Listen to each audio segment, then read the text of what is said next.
अपने फ्यूचर के बारे में सोच रहा होता। इतनी मेहनत, इतनी कंपटीशन, कितना मुश्किल है यह सफ़र। कभी कभी तो हिम्मत भी नहीं होती आगे बढ़ने की। मेरी ज़िंदगी में क्या होगा, मैं कुछ कर पाऊंगा भी या नहीं।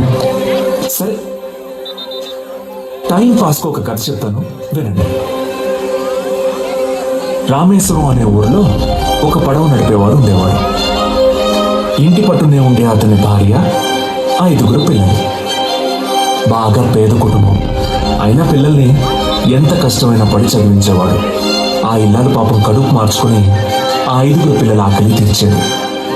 వాళ్ళ అమ్మ నాన్న పెట్టే గంజి అన్నం ముద్దలో ఏం మ్యాజిక్ ఉందో ఏమో, ఆఖరి పిల్లాడు అద్భుతంగా చదివేవాడు. క్లాస్ ఫస్ట్ తెచ్చుకున్నాడు.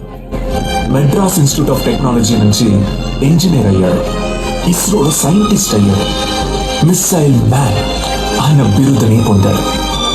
మొన్నటికి మొన్న పోఖ్రాన్లో జరిగిన న్యూక్లియర్ టెస్ట్ కూడా ఆయనే చేశాడు. ఆయన పేరేంటో తెలుసా? ఏపీజే అబ్దుల్ కలాం.